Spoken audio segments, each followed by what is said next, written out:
본문의 말씀은 이스라엘 백성이 홍해의 기적을 통해서 하나님의 능력을 체험하고 또 하나님께 감격적인 마음을 찬송했던 그 찬송의 내용들이 15장에 나와 있습니다.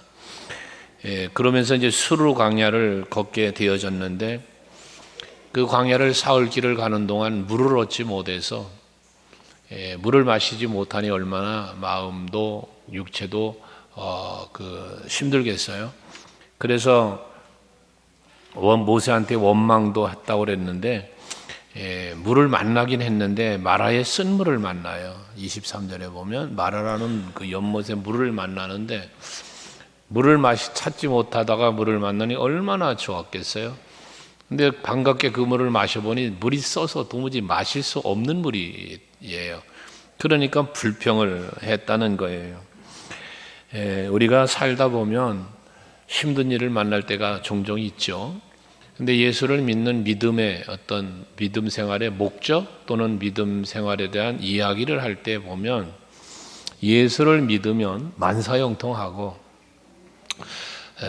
예수를 믿으면 범사가 잘 된다고 그렇게 믿고 있는 분들이 많죠. 또 예수를 믿으라고 권할 때도 그런 말로 권하기도 하고요. 하지만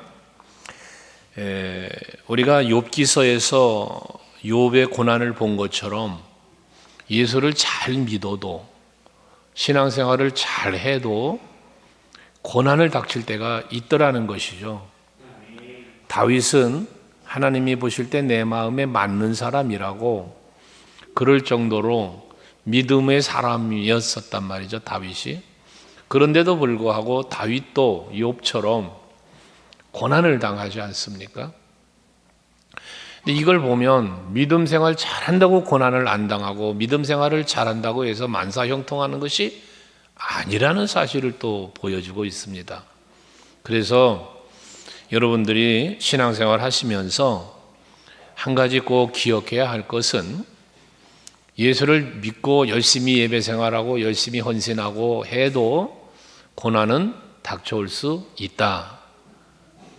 아멘하기 싫지만 해야 돼요. 그런데 그런 상황들 때문에 우리는 그런 상황을 만날 수도 있기 때문에 우리는 항상 하나님을 향한 믿음이 세상적 인본주의적 육체적으로 치우치지 않도록 힘써야 되는 겁니다. 그러지 않으면 우리의 신앙이 그 세상적인 것들 때문에 신앙이 무너져 내릴 수가 있어요. 하지만 우리의 신앙은 어떠한 역경과 고난이 닥쳐도 원망하거나 불평하거나 낙심하거나 두려워하지 않는 그런 믿음이 여러분들에게 있기를 바랍니다. 욥은 고난을 당하면서도 그는 불평을 하질 않잖아요.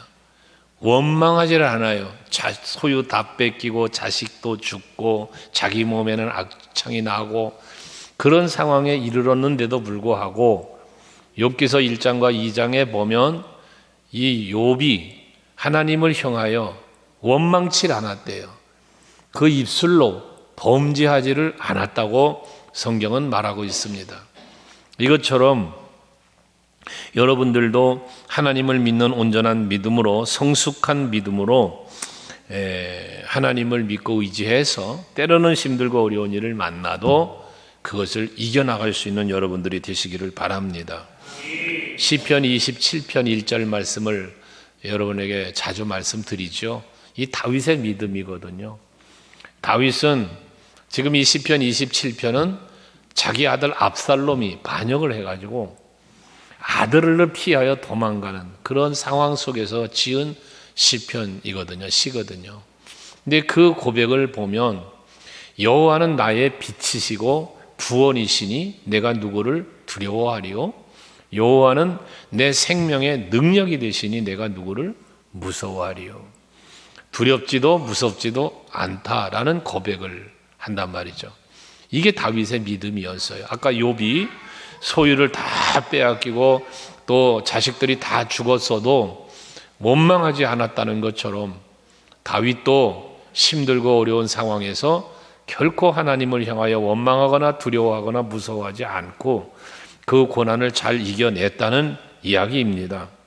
그래서 여러분들도 그런 고난을 잘 힘든 일들을 이겨나갈 수 있길 바라는데, 우리 성도들은 그래서 기도가, 여러분들 기도 많이 하시잖아요. 기도를 하실 때에 고난이 내게 닥치지 않기를 기도하기보다 어떠한 고난이 닥쳐와도 그 고난을 견딜 수 있고 이길 수 있는 힘을 달라고 기도하는 것이 옳다라는 생각을 해요. 왜? 우리가 믿음 생활을 잘 하다가도 겪는 게 고난이니까.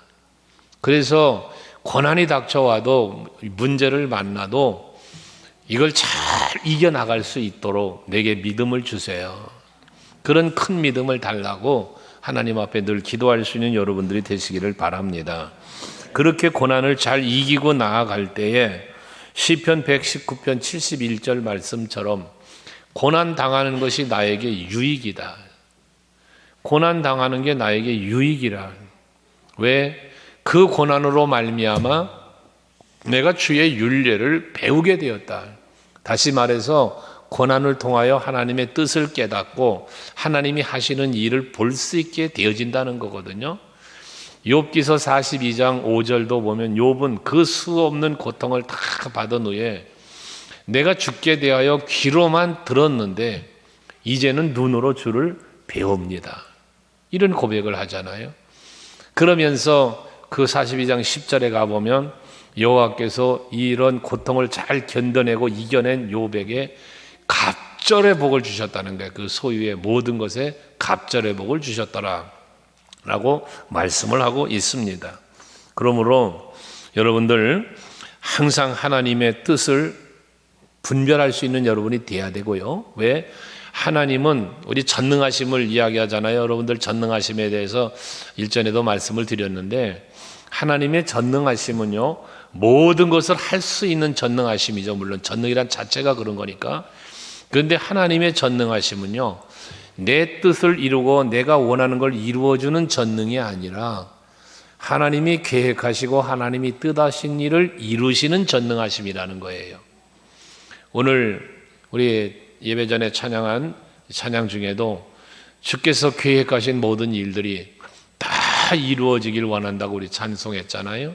이것처럼 하나님은 약속하시고 계획하시고 뜻하신 바를 모든 것을 이루실 수 있는 분이 하나님이시다는 거죠.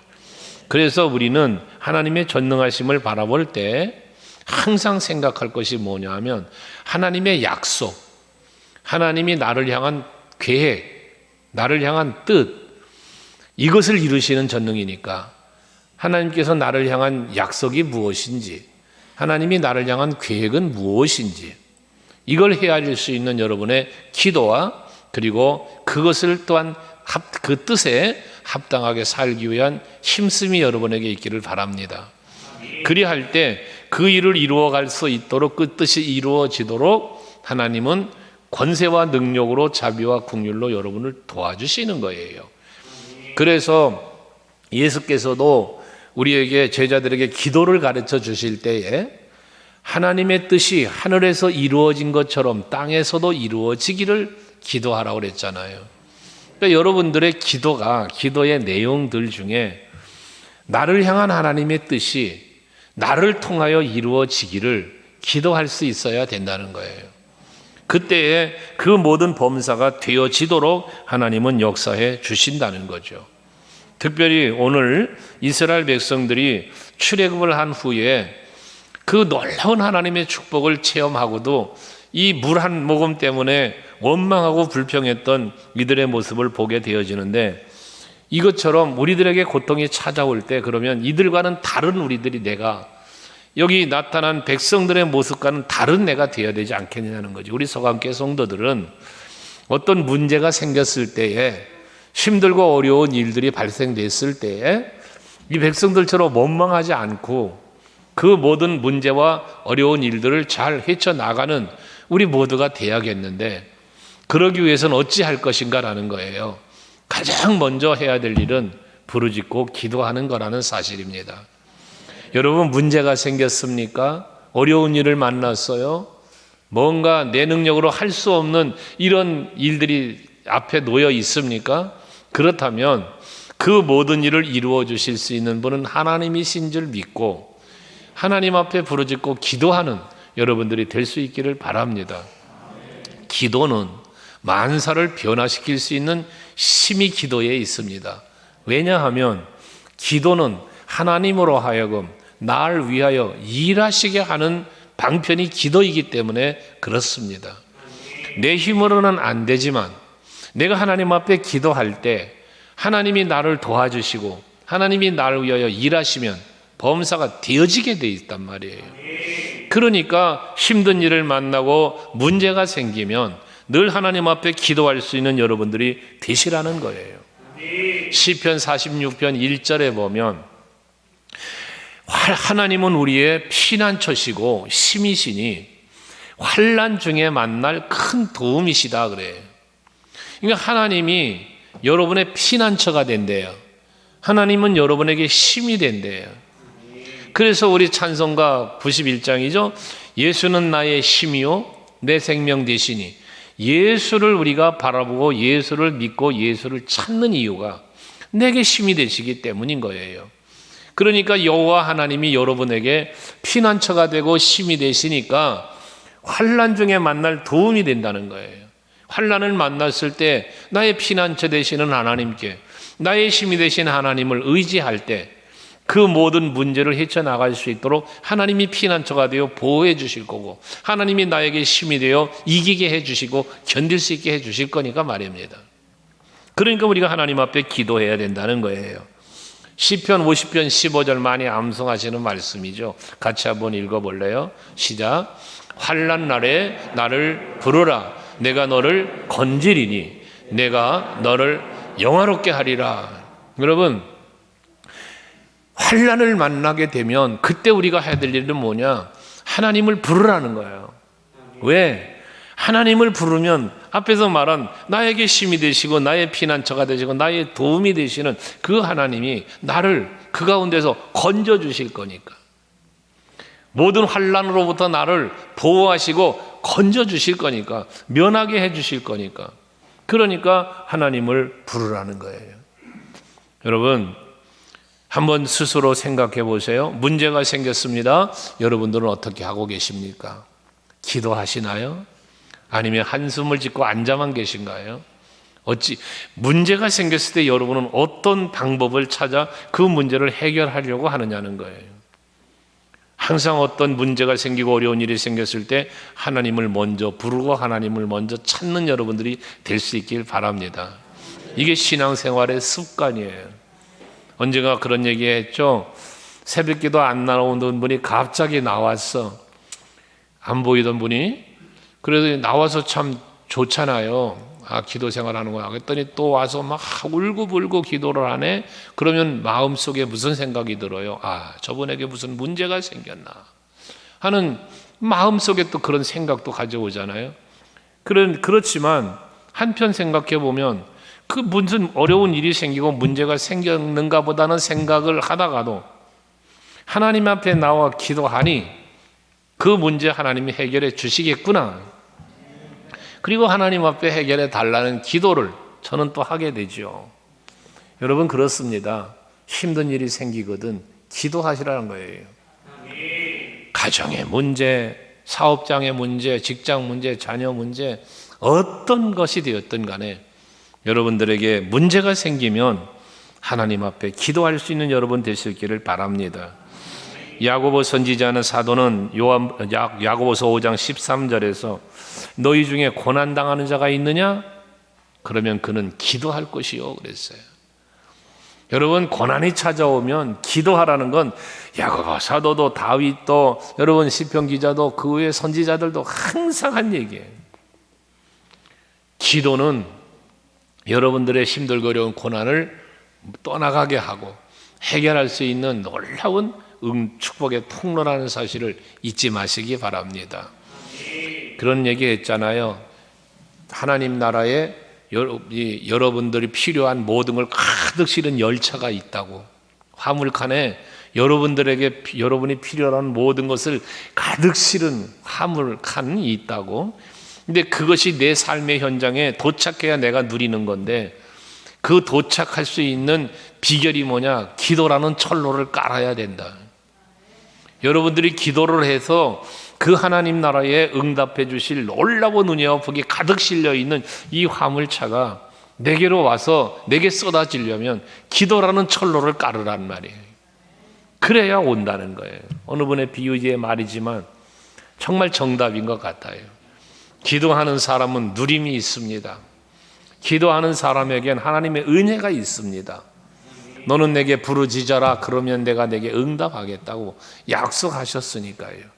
네가 내 이름으로 무엇이든지 구하면 내가 행하리라고 예수께서 약속을 하셨지 않았습니까? 그러므로 기도하는 여러분 될 수 있기를 바랍니다. 기도하되 부르짖는 간절함의 기도, 참으로 진실한 믿음의 기도, 이 두 가지가 항상 기도에는 여러분에게 있어야 하는 거예요. 첫째는 믿음으로 기도해야 되고, 둘째는 간절함의 기도입니다. 소경 바디메오가 다윗의 자손 예수여 나를 불쌍히 여겨달라고 부르짖잖아요. 사람들은 잠잠하라 꾸짖어도 아랑곳하지 않고 더욱 소리를 질렀다잖아요. 이게 간절함 아닙니까? 예수가 나를 불쌍히 여겨주시고 예수를 내가 만났기만 하면 내 눈은 뜰 것이라는 믿음이 그런 간절한 부르짖음을 갖게 했던 거란 말이죠. 그러니 여러분들도 우리가 기도하는 것은 대별 기도하는 것만 기도가 아니잖아요. 여러분들이 일상의 삶 속에서 언제 기도할 것이냐? 하나님을 내가 믿을 때 기도한다는 거예요.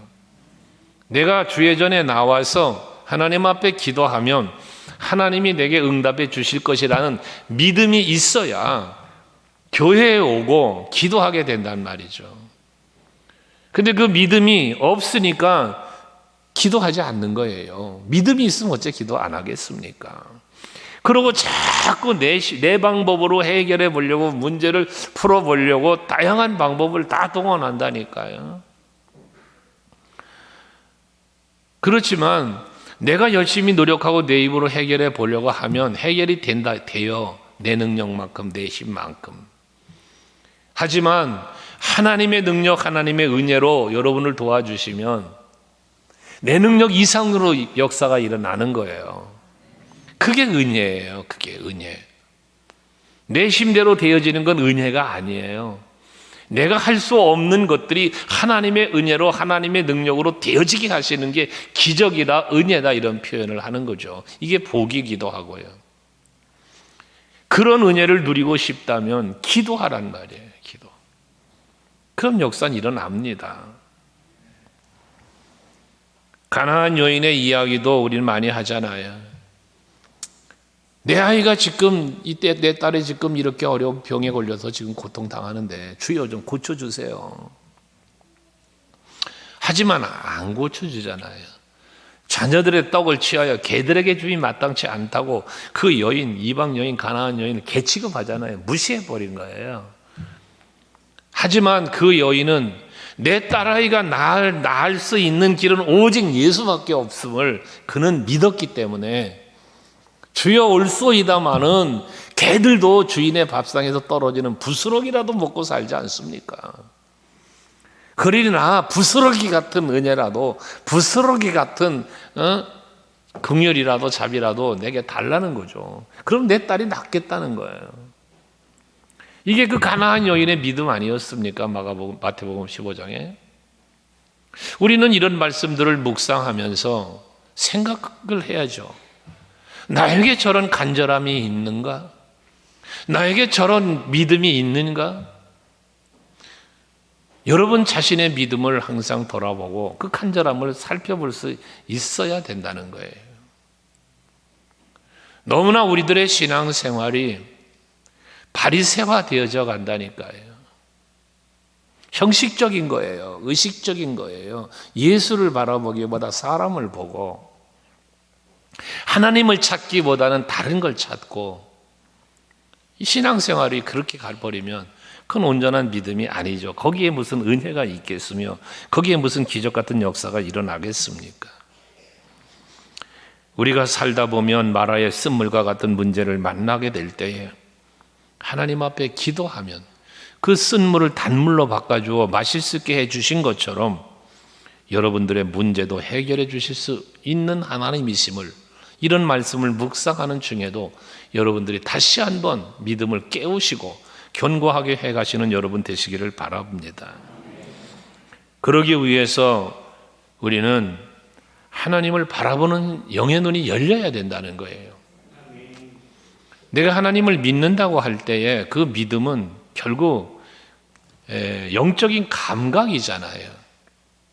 여러분들의 영성이, 그래서 영성, 영감 뭐 이런 표현을 하는 거예요. 여러분들의 영적인 감각을 깨워 가셔야 돼요. 우리가 찬송을 불러도, 기도를 해도, 말씀을 들어도 내 영적인 감각이 무뎌져 버리면요, 찬송을 불러도 고백이 안 되고요, 은혜가 안 되는 거예요. 내 영성이 깨어있질 않으면.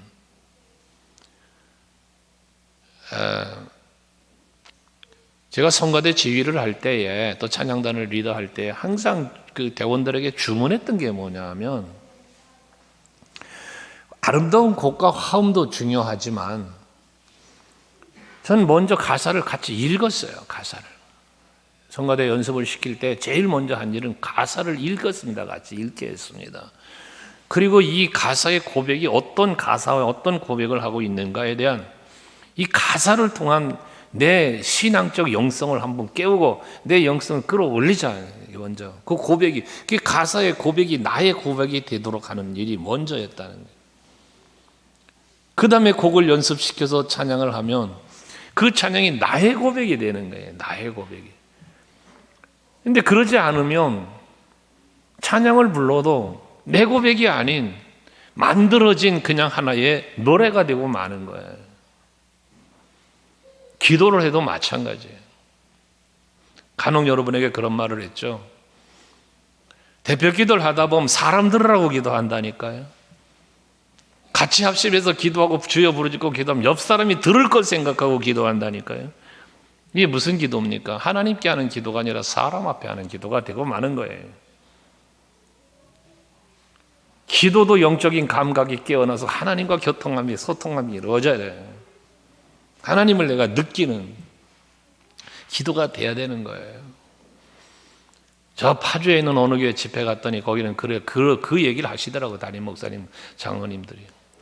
우리 장로님들 이 단상에 올라 기도하시는데 거기는 가니까요, 앞에 마이크를 놓고 이 단상을 쳐다보고 기도를 해요. 물론 어떤 의식적인 성향도 있겠지만, 것이라 말할 수도 있겠지만, 근데 그게 마음가짐이 뭐냐, 주를 향하여, 성도들을 향하여 하게 아니라 하나님을 향하여 기도하는 것 모습을 보인다 해서 기도문을 작성해서 마이크를 앞에 놓고 이 단상을 향하여 기도하는 그런 모습도 보고 온 적이 있어요. 중심이 중요하다는 얘기예요. 중심이. 말씀을 듣는 것 똑같습니다. 여러분 영적인 감각이 깨어나서 하나님의 말씀이 내 앞에 거울로 나타나야 돼요. 거울로. 그래서 말씀을 들으면서 나를 볼 수 있어야 된단 말이죠. 오늘 같은 이 말씀을 여러분 거울로 삼는다면, 나는 백성들처럼 나의 문제 앞에 두려워 떨고 원망하고 불평하는 내 모습은 없었는가를 자신을 살펴보아야 한다는 거예요. 나는 문제가 생겼을 때 하나님을 찾고 하나님을 바라보며 기도하는 사람이었나, 아니면 문제 속에 파묻혀 두려워 떨며 근심하며 원망하고 있지는 않았는가. 자기를 살피는, 이게 깨어있는 영적인 감각으로 찬성하고 기도하고 말씀을 받는 우리들의 자세라는 거예요. 영적인 자세. 우리 서강교회 성도들에게는 이처럼 영적으로 깨어있는, 그래서 하나님을 바라볼 수 있고 하나님의 손을 느낄 수 있고 그 손길을 느낄 수 있고 그분이 나의 힘이 되시고 나의 피난처가 되시고 나의 도움이 되시는 이런 부분들을 여러분들이 바라볼 수 있는, 체험할 수 있는, 그리고 믿을 수 있는 여러분들이 되시자는 겁니다. 모세와 백성들의 차이가 무엇입니까? 백성들은 문제만 바라보았지만 모세는 하나님을 바라보았다는 거예요. 여러분, 다니엘은 사자굴이 기다리고 있지만 사자굴을 보지 않고 하나님을 바라보았다는 거잖아요. 그 친구들은 풀무불이 기다리고 있지만 풀무불만 본 게 아니라 나를 지켜줄 하나님을 바라보았다는 거 아닙니까? 우리 서강교회 성도 여러분들은 문제 앞에서 문제 속에 파묻혀 가지 말고, 문제 앞에 쓸려 내려가지 말고, 그 어떤 상황에서 나를 지켜주실 하나님을 바라보시고 그 손을 부여잡을수록 잡고 주님의 손길을 의지하는 부르짖음이 여러분에게 있기를 원합니다. 마음속에 고통이나 슬픔이 찾아오면 그 고통이나 슬픔 속에 젖어들어서 눈물 흘리고 있지 말고 하나님 앞에 간구하는 여러분 되시기 바라고요. 기도하면 하나님은 여러분들에게 그 문제를 헤쳐나갈 수 있는 길을 제시하십니다. 그 길을 보여주신다고요. 그때 그것이 방법이 아닌 것 같아도 그 길을 걸어가라 그 말이에요. 나아만 장군에게 요단강 물에 가서 몸을 7번 담가라. 그게 치료받을 수 있는 길이었잖아요. 방법이었잖아요. 그런데 나아만은 그 길을 안 가잖아요. 하지만 후에 그 길을 갔을 때, 순종했을 때 기적이 일어나잖아요. 그것과 마찬가지입니다. 기도했다면 기도하는 중에 하나님은 말씀으로 응답 주실 수 있고, 기도하는 가운데 여러분에게 마음의 감동으로 성령이 이끌어 가실 수도 있을 때에 아멘으로 순종하면서 그 순종의 길을 걸어가실 때 문제는 여러분 앞에서 사라지는 거예요. 해결된다 그 말입니다. 그리고 슬픔이 변하여 기쁨이 다가오고, 답답함이 사라지고 시원함이 찾아올 거고, 두려움이 사라지고 화평이 여러분에게 찾아올 것입니다. 그리고 문제를 만날 때 부르짖고 기도하는 것처럼 원망하지 말아야 돼요. 불평하지 말아야 됩니다. 홍해 기적을 체험하고 찬송했었다고 그랬잖아요. 15장에 보면 모세가 노래하고 미리암이 노래합니다. 백성들이 그와 함께 갑니다. 얼마나 행복했겠습니까? 하지만 물을 마시고자 할 때 물을 마실 물이 없고, 물을 찾았지만 쓴 물을 만나게 되었을 때 원망의 말을 쏟아내는 백성들의 모습을 보게 되어집니다. 왜 원망을 합니까? 원망하는 이유가 무엇입니까? 홍해바다를 갈라주셨던 놀라운 기적과 같은 역사를 이루신 하나님, 그 하나님의 능력을, 그 하나님이 하실 일을 바라보지 못하는 거예요. 그러니까 우리는 주님이 하셨던 일을 기억하고 앞으로 하실 일을 바라보는 신앙생활이 되어야 된다는 거예요. 그런데 그거를 바라보지, 지나온 날들 속에 은혜 베푸시고 역사하셨던 하나님을 잊어버리고 앞으로도 날 위하여 일해 주실 하나님을 바라보지 못하니까 문제 앞에 떨고 근심하고 원망하고 불평한다는 거예요.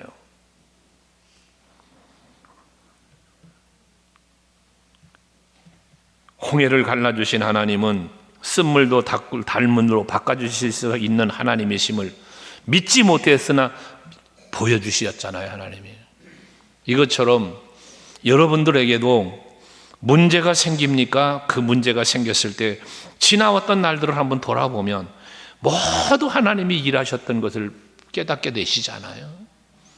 그러니 지금 이 문제도 풀어주실 거야, 이기게 해주실 거야, 이 믿음을 갖고 원망보다는 감사할 수 있는, 적어도 감사는 못할지언정 원망을 하지 않는 여러분들이 되시자는 겁니다. 원망과 불평은요, 사단이 여러분들에게 가져다주는 함정입니다. 함정. 그러니까 내 마음속에 원망이 찾아오고 불평이 찾아오고 부정적인 사고와 이런 모든 생각들이 찾아오는 건 전부 사탄이 여러분 앞에 지금 함정을 파는 거예요. 그래서 하나님의 은혜를 잊어버리게 만들고 감사하지 못하게 만들고 하나님으로부터 자꾸 마음이 멀어지게 만들고, 그러다 보니 하나님을 잊어버렸으니, 하나님을 찾을 수 있지 않으니 내가 어찌 해보려고 하니 그것이 두렵고 떨리고 원망하고 불평하고 부정적인 것들로 채워져 가는 거예요. 가나안의 정탐꾼들의 이야기를 우리 너무나 잘 알잖아요. 내가 무엇을 보느냐에 따라서, 무엇을 생각하느냐에 따라서 달라지는 거예요. 그러니까 여러분, 생각을 바꾸라는 얘기를 자꾸 하는 거예요. 여러분의 생각을 자꾸 바꾸셔야 돼요. 생각을 바꾸지 않는 한 여러분들의 말이나 여러분의 삶의 행위가 변화되지 않습니다. 내 마음속에 찾아왔던 생각들이요, 오늘 아침에 우리가 말씀을 심령에 새기자고 그랬잖아요. 근데요, 여러분 정말 이건 스스로가 인정할 수 있을 거예요. 내 마음속에 찾아왔던 잘못된 생각이 하루아침에 싹 지워지던가요? 이게 마음에 새겨집니다. 그러니까 누군가를 예를 들어 미워할 만한 미운 일이 생겼습니까? 이거 한번 새겨지면 이거 안 지워져요. 그 사람만 보면 믿고 막 짜증나고 그러는 거예요. 이게 왜? 이 속에서 지워지지 않기 때문에 그런 거예요. 그게 스크래치가 생긴 거예요. 하나님의 말씀이 새겨놓은 하나님의 말씀이 이 속에 있어야 되는데 그게 아니라 세상적인 육체적인 인간관계적인 사회적 갈등 속에 생겨진 그 상처가 여기서 치유가 되지 않고 있는 거예요. 그러니까 뭐예요? 불평, 원망, 시기, 질투, 미움 이런 것들이 자꾸 발생되어지는 거예요. 이걸 어떻게 치유할 것이냐? 이 원망과 불평을, 이 미움과 시기와 질투를 이거 어떻게 치유할 것이냐? 세상 사람들은 안 되는 거예요. 그게 오죽하면 평생 왼수라, 부부가 평생을 같이 살았는데 얼마나 꼴보기 싫고 미웠으면 평생 왼수 그랬을까? 안 지워지는 거예요. 세상 방법으로 안 되는 거예요. 인간 방법으로 안 되는 거예요. 뭐 꽃 한 송이 선물 갖고 될까요? 잠깐이에요. 안 되는 거예요. 그런데 해결될 수 있는 방법이 하나 있는데 성령 받는 거예요. 성령이 오시면 그게 되는 거예요. 예수의 영이 들어오면 그게 가능해지는 거예요. 그래서 성령의 열매의 첫 번째가 뭐예요? 사랑이에요. 사랑. 성령을 충만하게 받은 그게 되는 거예요. 성령이 충만하게 임하니까 바울의 변화 보세요. 베드로의 변화 보세요. 놀라운 변화가 일어나잖아요. 사도행전 교회들의 변화는 성령이 임하여 일어난 거예요. 우리 서강교회가 변화되려면, 여러분 우리 교회가 변화되려면요, 여러분 한 사람 자기 자신이 변화가 일어나지 않고 교회가 변화 안 돼요. 그럼 내가 변화되려면 어떻게 해야 된다? 성령 받아야 된다는 거죠. 너희 안에 이 마음을 품어라. 곧 그리스도 예수의 마음이니. 그 스티커 2개 드린 거예요. 예수님 덕분에 나는 행복해져야 돼요. 예수님으로 행복해져야 된다 그 말이에요. 예수님으로 만족해져야 된다는 거예요. 그러면서 그렇다면 이제 예수님 마음을 품으니 예수님은 어떻게 하셨을까를 생각해 보면 생각하는 것도 말하는 것도 행동하는 것도 달라지기 시작을 하는 거예요. 원망이 사라지고 감사가 되는 거예요.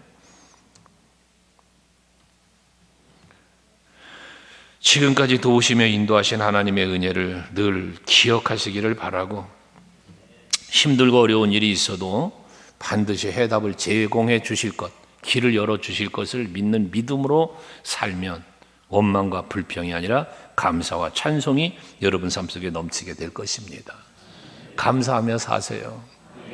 찬송하며 사세요. 그것이 내가 행복해지는 삶이요, 누군가를 또 행복하게 만드는 거예요. 가정에서도 부모와 자식이 함께 어우러져 사는데 어떤 한 사람이 원망하고 불평해 보세요. 그 어떤 한 사람 때문에 가족 전체가 불행해져요. 그런데 어떤 한 사람은 늘 감사하고 늘 찬송하고, 여러분 그래 보세요. 그 사람 때문에 행복해져요. 교회도 마찬가지예요. 구역이 모이든 기관이 모이든 서로 간에 모여서 차를 한잔 하든 뭐 난로 곁에 앉아서 대화를 나누든 항상 주고받는 대화는 긍정의 대화, 믿음의 대화, 감사의 대화, 그런 교회가 될 때 우리 교회는 사도행전적 교회를 이루어가게 되는 것이죠. 그러니 원망하지 말고 감사하며 살자는 거예요. 그러면서 살면 27절, 그들이 엘림에 이르니 그래요. 엘림에 이르는 거예요. 여러분, 마라의 쓴물만 보지 말고 엘림을 바라볼 수 있는 성도들이 되시기를 바라요. 세상에 보이는, 눈에 보이는 인간관계만 보지 마시고 날 위하여 십자가 지신 예수, 다시 오실 예수, 거처를 예비하는 예수, 나를 선한 길로, 생명의 길로 이끌어 가시기 위하여 늘 내 곁에서 도우시고 역사하시는 성령의 인도하심, 이것을 바라볼 수 있는 것이죠. 이것이 가나안에 이르기까지 홍해 바다는 건너왔지만 광야를 가야 되는데 그 광야를 가는 여정 속에 엘림을 만나게 해주신 거예요. 이번에 이집트가 열렸다고 해서 이집트와 이스라엘 성지순례를 한번 다녀올 계획을 하고 좀 알아보고 있는 중인데, 함께 가실 분들이 있으면 기도하세요. 이집트에서 국경을 넘어가면요, 정말로 그 홍해바다 건너서 마라의 쓴물 우물을 지나요. 그럼 바로 국경인데 그 국경을 넘어서면 바로 엘림이라고 하는 그걸 만나거든요. 신기하죠. 신기하죠. 그 광활한 시나이 반도 광야를 지나서 국경을 넘어서면 그렇게 그 차이가 어찌 그렇게 납니까? 경계선이. 야자수 열매가 있고 대추나무 열매가 있고 대추 야자들이 막 있고 그런 기가 막힌 광경이 바로 국경 넘어서자마자 보여요. 이게 우리가 사는 인생이에요. 사막같이, 광활한 사막같이 아무것도 보이지 않고 마실 물도 없고 그런 가운데 하나님이 인도하시는 길을 따라가니 엘림을 만나더라는 거예요. 그러니 여러분, 지금 코로나, 아까도 좀 점심 먹으면서 장로님도 얘기했지만 이번 코로나가 참 긴 시간을 갔어요. 3년 이상 4년에 거친 귀한 이 시간들을, 가까운 시간을 지금 코로나 때문에 지나왔는데 깊은 터널을 지나왔죠. 지나고 보니까 아무것도 아니었는데 우리는 두려워했고 우리 교회들이 참 많은 어려움을 겪었어요. 하지만 이 터널을 지나고 나왔을 때 분명히 하나님이 우리 성도들을 위한, 교회들을 위한 엘림이 준비되어 있음을 난 믿습니다. 우리는 그걸 바라보자는 거예요. 어둡고 캄캄한 곳에서 머물러 있는 게 아니라 언젠간 빛으로 나올 때가 있어. 그래서 어둠에서 빛으로 나는 거예요. 그 엘림을 바라볼 수 있는 여러분들이 될 수 있기를 바라는 겁니다. 힘들고 어려운 고통으로 지쳐 있을 때에 낙심치 말고 믿음으로 기도하고 주님의 말씀을 따라, 지도자 모세를 따라 걸어가는 그 백성들에게 엘림이 주어졌다는 사실이거든요. 우리 소감교회 성도 여러분, 저는 부족합니다. 저는 약해요. 하지만 저를 택하시고 저를 붙잡고 세워서 쓰시는 하나님은 위대하신 분입니다. 모세도 목동밖에 안 됐던 사람이잖아요. 그런데 하나님의 능력의 장중에 붙잡으니 그를 위대한 지도자로 이끌어 가셨잖아요. 그것처럼 하나님은 저도 약하지만 그렇게 쓰시고 있음을 저는 믿어요. 그러니까 여러분들이 육체적인 모습으로 저를 바라보지 마시고 하나님이 쓰시는 주의 사자라는 믿음을 갖고 바라보고 따르고 순종할 수 있는 여러분 되시길 바랍니다. 그리할 때에 우리 함께 엘림을 만나는 거예요. 그리할 때에 가나안을 함께 가는 거예요. 성경의 기록을 보십시오. 선지자를, 지도자를 믿음으로 따르지 않고 대적했던 사람들이 복받은 일이 없어요. 모세를 대적했던 자들 전부 다 광야에서 죽었어요. 그러니 저는 여러분들이 모두 다가 하나님께서 저에게 맡겨준 목양하도록 이 교회에 여러분들을 하나님 맡겨주신 건데, 여러분 모두 함께 잘 이끌고 하나님 앞에 서는 게 저에겐 상급이에요. 그래서 여러분들에게 참 말씀도 전하고 기도하고 그러고 가는 거예요. 근데 따르지 않고 순종하지 않고 뒷구녕에서 쑥덕거리고 이 불평이나 하고 그러면 그 영혼이 얼마나 안타깝고 불쌍해요. 여러분 아셔야 됩니다. 여러분들 때문에 속상한 게 아니라요, 불쌍한 거예요. 그래서 여러분에게 수없이 말하는 거예요. 신앙생활을 즐겁게 하라고. 그리고 긍정적으로 하라고. 믿음으로 하라고. 그것이 되지 못하면 결과적인 거는요, 여러분 자신이 불행해지는 거예요. 교회를 다니면서도 즐겁지를 않아요. 주의 일을 하면서도 행복하지 않아요. 왜? 하나님 나라를 바라보지 않으니까요. 하나님 나라를 바라봐야 신앙생활이 즐거워지는데, 그 나라를 바라보지 않고 사람 보고 세상 보니까 신앙생활이 행복하지 않은 거예요. 우리 서강교회 성도 여러분들은 모두 다 믿음의 눈을 열고 주를 바라볼 수 있는 성도들이 되시기를 바랍니다. 고난 앞에 두려워하지도 슬퍼하지도 말고 그 고난 뒤편에 기다리고 있을 하나님이 주실 축복, 하나님이 예비하신 엘림을 바라보시면서 기뻐하고 즐거워하고 감사하며 살아가는 여러분 될 수 있기를 바랍니다. 이제 우리 서강교회 성도 여러분들에게는 광야 같은 세상을, 저천국 향하여 가는 광야 같은 세상을 지나는 중에 여러분들에게는 우리 서강교회가 여러분의 엘림이 되어야 합니다. 그래서 여러분들이 세상에서 살다가 이 걸어간 주일에 또는 정해진 예배의 날에 이 성전에 나와서 예배하고 기도하는 것이 여러분들이 그 마라의 쓴물 같은 물만 먹고 사는 세상에서 이제는 정말 그 목마름을 해결할 수 있는 그런, 여기 종려나무 70그루와 이 12샘물이 있었다는 것처럼 12지파가 충분히 쉬고 마실 수 있는 엘림 아닙니까? 우리 교회가 여러분에게 그런 엘림이 되시기를 축원합니다. 그러므로 여러분들은 물론이고 여러분들 온 가족이 또 이웃들에게 우리가 살아가는 이 거친 광야 같은 세상 속에서 우리 교회는 엘림과 같은 역할을 하는 곳임을 자랑하시고 그들을 인도해 올 수 있는, 여러분만 아니라 누군가를 또 인도할 수 있는 그런 여러분들의 삶이 되시기를 주의 이름으로 축원합니다. 우리 함께 기도하시겠습니다.